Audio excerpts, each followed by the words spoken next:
An old ThinkHouse favourite are our contract law updates.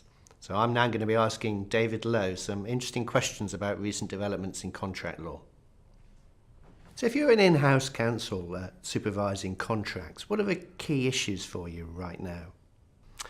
I think as a contract lawyer doing a contract law update, it would be quick for me to turn to good faith, liability, any of those other big legal themes. But actually, I think the two biggest issues for in-house lawyers with contracts, firstly, are pieces of paper that nobody realises are contractually binding.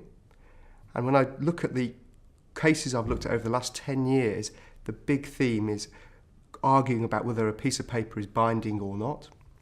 And then the second one is those small contracts, the ones that on their face didn't look important enough to get legal support, how actually they play a big part in the risk that's carried by any corporate.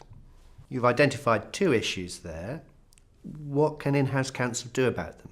Well, I think it's very challenging because, of course, they are the unknown unknowns. As the in-house lawyer, you don't know about those pieces of paper flying around signed up by the commercial director, which might or might not be binding. And you won't know much about the routine contracting going on. So the first step is realising and accepting that there is these areas of risk. And then dealing with non-binding and binding contracts.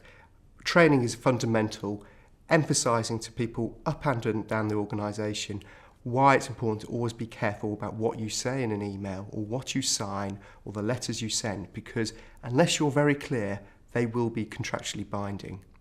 And that training is especially important for people who are the most senior, because they're the ones who are most likely to be doing the weird, the wonderful, the interesting, and the things that might expose the organisation to most risk. On routine contracting, it used to be 15, 20 years ago relatively easy. Everyone had a paper process for making orders or receiving orders, which was set in stone, and that's how it worked.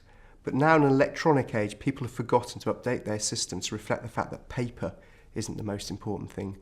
And so really important in that area for in-house lawyers is to check that the processes for contracting, for those routine contracting, are clear, are simple and are up to date.